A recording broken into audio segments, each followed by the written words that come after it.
Welcome, everybody, to the Gospel Talks podcast. This is where we help Christians all over the world become more effective in relational evangelism and discipleship. Jeff Musgrave is here with me today, author and founder of The Exchange, and I'm George Binoka, outreach pastor here in the Phoenix area. We're your hosts. We take questions about relationships, evangelism, and discipleship, and we try to take those questions, work backwards, and give you biblical, practical answers. This is episode number 16, and we're back. Thank you so much for listening and subscribing. You hitting that subscribe button, sharing on social media. I mean, that the sharing and the liking on YouTube has been incredible for the channel. It's what's catapulted us forward. And so we rely completely on you guys. Look, if we don't help people, this ministry doesn't thrive. It dies. If we help people, then it will thrive. So that's our whole business, is helping people reach other people with the gospel. So the episode today, the topic is, where should I do the Bible study? Maybe before we jump into where should I do the Bible study? Yeah, you might want to know what are we talking about? The Bible study.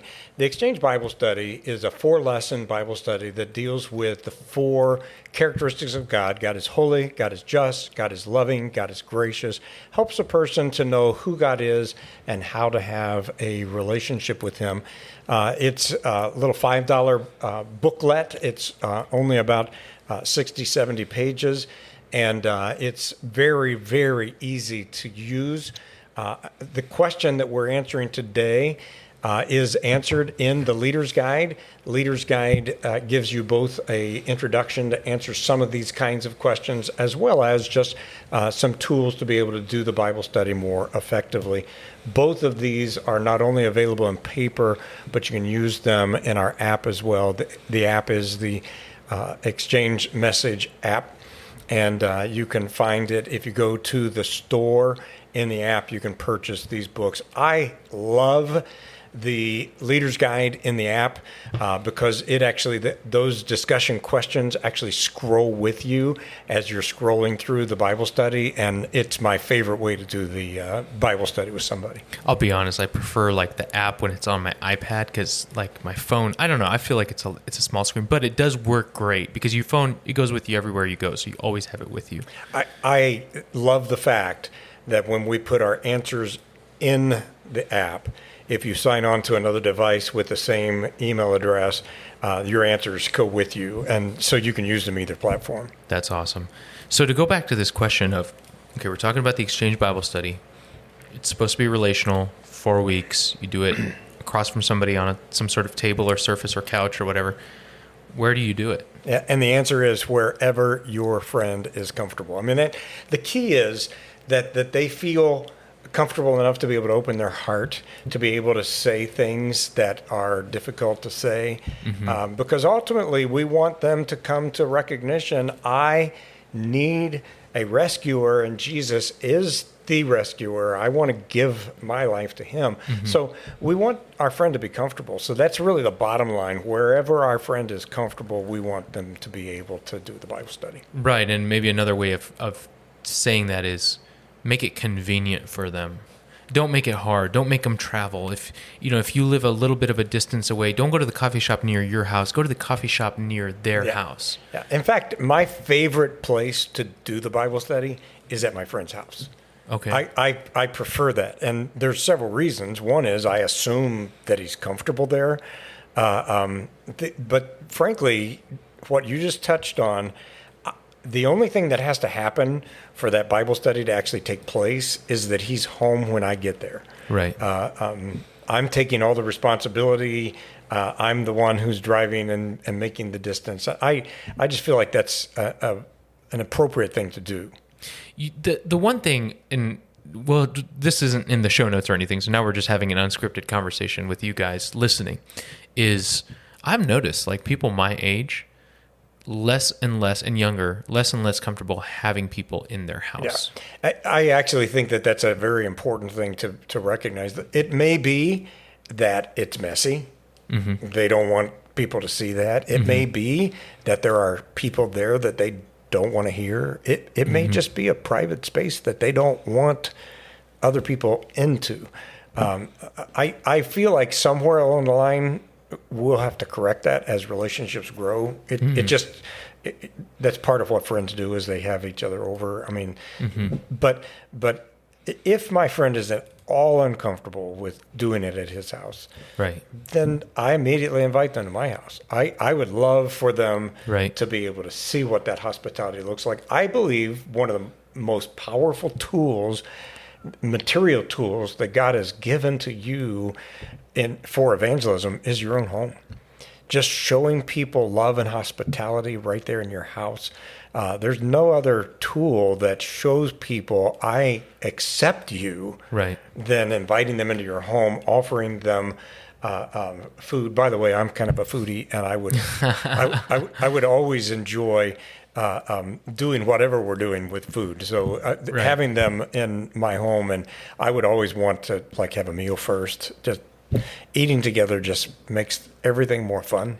Oh yeah. I mean, look at the Bible. How many times in the New Testament are vital conversations being had over a meal?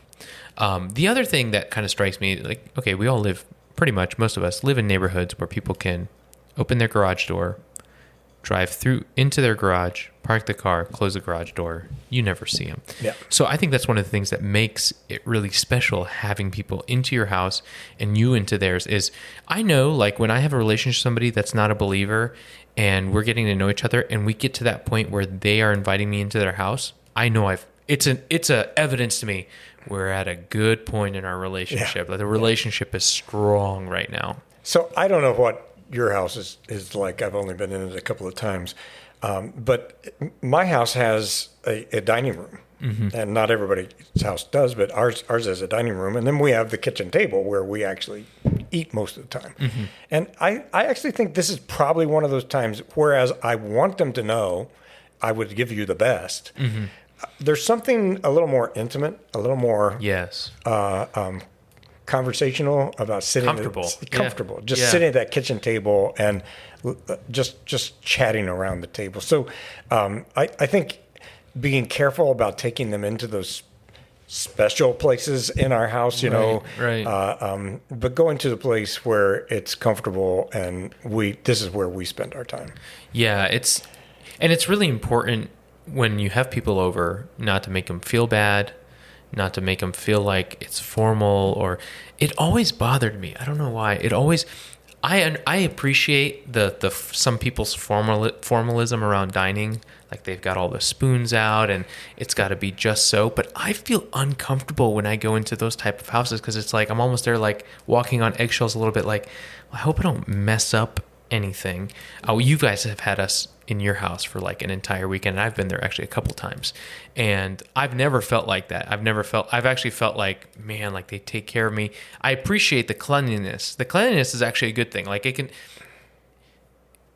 I'm not opposed to walking into a house that looks really clean and neat, because it does make me feel like, oh, like it makes me feel comfortable. It makes me feel like you've prepared for me. And that's the bottom line.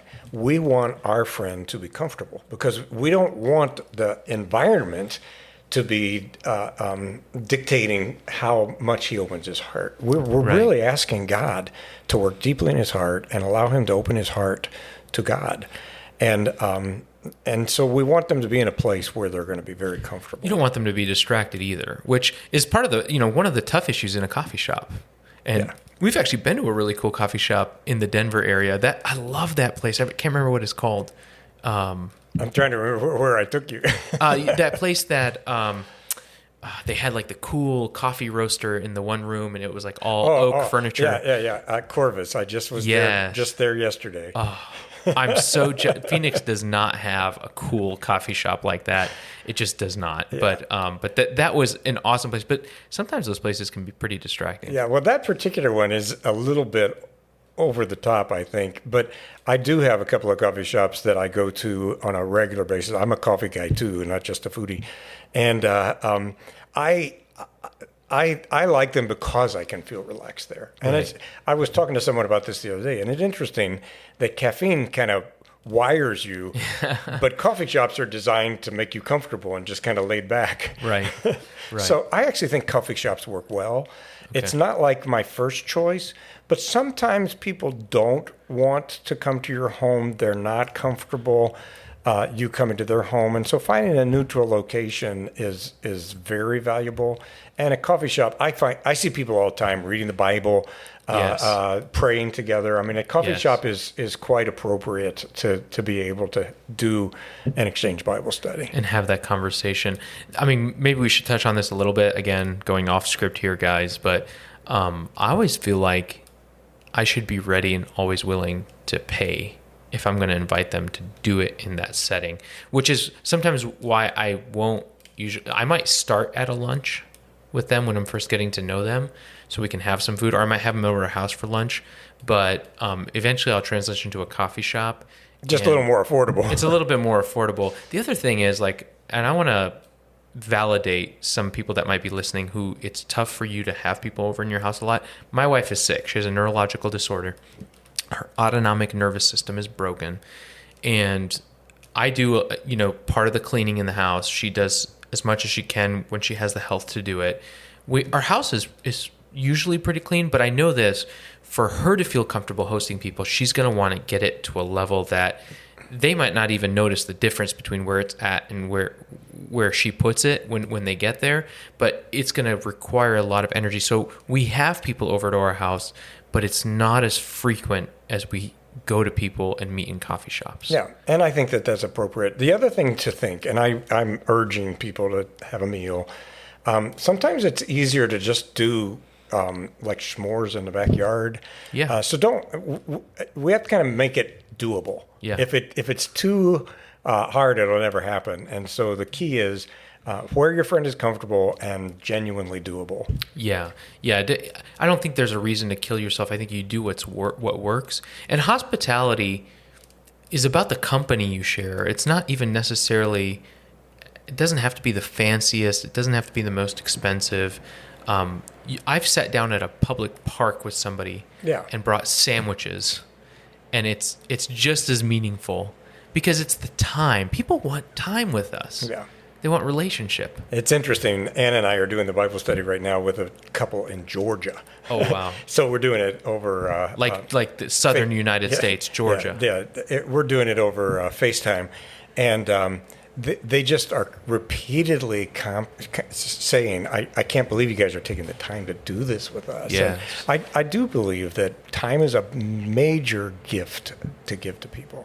Oh, it's more precious than at any other time in our society because our society is so fast-paced and there's such a high tax on time. It's like we've managed to saturate every moment of our time with something. There's not a single moment, I'm guilty of this, where I'm not listening, watching, reading, talking, working, doing something. Where there was a time in history where in an agricultural society you had lots of time to just sit and process and think. And we have very little of that time nowadays. Yeah, absolutely. And so I think that finding a place in which our friend can unplug is really valuable because you're right. Sometimes everybody is kind of geared to, I've got my face in my phone, and that's how I kind of have conversations. I look at the phone and then I say, "Oh, did you know?" And so we want to be able to focus on the Bible study, and we want to be able to get into a location where it's pretty easy for people to unplug and to focus on the relationship and on the truth. So this is curious. I don't know that I've ever asked you this before.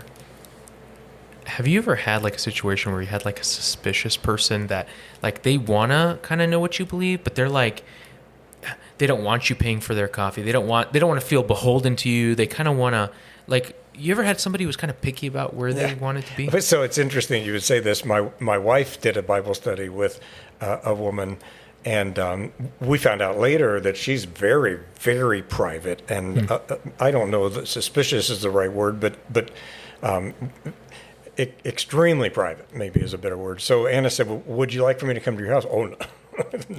That's not possible. Well, why don't you come to my house? She clearly wasn't. Well, let's go to a coffee shop. Oh, that was terrifying. They do a Bible study in public. Yeah, and so eventually Anna said, there's a place at my church where we could sit down and do the Bible study. Would that be? And immediately the woman said, "Yeah." So that was where she was comfortable. And that's the key. Is we just have to keep working until we find a place that's comfortable. I think this goes to know your audience. Know who you're. There's a lady that we're working with right now. She's going through the exchange. She's being witnessed to by her husband, who's recently come to Christ, and we led him to Christ. And she's triggered in the church because something horrific happened to her in a church. And so I think you just have to be sensitive to those issues. I know it's a buzzword right now, triggered, right?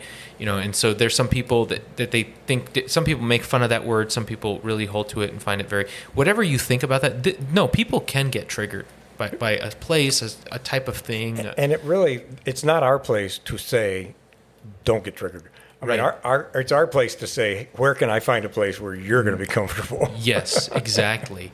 It's what's best for that particular, which is going to be very different from person to person. Yeah. Just a thought about the Bible study. I have observed that the hardest part of doing a 4-lesson Bible study is actually getting lesson 1 accomplished. Mm-hmm. So when someone says yes, the first thing we're going to do is figure out where we're going to do the Bible study, and the second thing we're going to do is we're going to set a time. Yeah. And if it's not on the calendar, it's not happening.